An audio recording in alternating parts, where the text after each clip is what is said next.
Paul, appelé à être apôtre de Jésus-Christ par la volonté de Dieu, et le frère Sosthène. À l'Église de Dieu qui est à Corinthe, à ceux qui ont été sanctifiés en Jésus-Christ, appelés à être saints, et à tous ceux qui invoquent en quelque lieu que ce soit le nom de notre Seigneur Jésus-Christ, leur Seigneur et le nôtre. Que la grâce et la paix vous soient données de la part de Dieu notre Père et du Seigneur Jésus-Christ. Je rends à mon Dieu de continuelles actions de grâce à votre sujet, pour la grâce de Dieu qui vous a été accordée en Jésus-Christ. Car en lui vous avez été comblés de toutes les richesses qui concernent la parole et la connaissance. Le témoignage de Christ ayant été solidement établi parmi vous, de sorte qu'il ne vous manque aucun don, dans l'attente où vous êtes de la manifestation de notre Seigneur Jésus-Christ. Il vous affermira aussi jusqu'à la fin, pour que vous soyez irréprochables au jour de notre Seigneur Jésus-Christ. Dieu est fidèle, lui qui vous a appelé à la communion de son Fils, Jésus-Christ notre Seigneur. Je vous exhorte, frères, par le nom de notre Seigneur Jésus-Christ, à tenir tous un même langage, et à ne point avoir de division parmi vous, mais à être parfaitement unis dans un même esprit et dans un même sentiment. Car, mes frères, j'ai appris à votre sujet, par les gens de Chloé, qu'il y a des disputes au milieu de vous. Je veux dire que chacun de vous parle ainsi. Moi, je suis de Paul, et moi, d'Apollo, et moi, de Cépha, et moi, de Christ. Christ est-il divisé? Paul a-t-il été crucifié pour vous? Où est-ce au nom de Paul que vous avez été baptisé?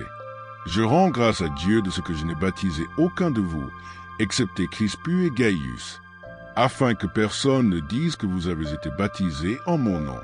J'ai encore baptisé la famille de Stéphana. Du reste, je ne sache pas que j'ai baptisé quelque autre personne. Ce n'est pas pour baptiser que Christ m'a envoyé, c'est pour annoncer l'Évangile, et cela sans la sagesse du langage, afin que la croix de Christ ne soit pas rendue vaine. Car la prédication de la croix est une folie pour ceux qui périssent, mais pour nous qui sommes sauvés, elle est une puissance de Dieu. Aussi est-il écrit, « Je détruirai la sagesse des sages, et j'anéantirai l'intelligence des intelligents. » Où est le sage? Où est le scribe?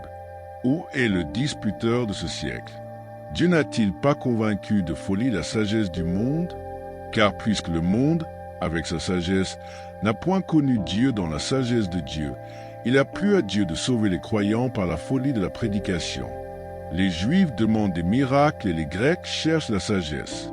Nous prêchons Christ crucifié, scandale pour les Juifs et folie pour les païens, mais puissance de Dieu et sagesse de Dieu pour ceux qui sont appelés, tant Juifs que Grecs. Car la folie de Dieu est plus sage que les hommes, et la faiblesse de Dieu est plus forte que les hommes. Considérez, frères, que parmi vous qui avez été appelés, il n'y a ni beaucoup de sages selon la chair, ni beaucoup de puissants, ni beaucoup de nobles. Mais Dieu a choisi les choses folles du monde pour confondre les sages. Dieu a choisi les choses faibles du monde pour confondre les fortes. Et Dieu a choisi les choses viles du monde et celles qu'on méprise, celles qui ne sont point, pour réduire à néant celles qui sont, afin que nulle chair ne se glorifie devant Dieu.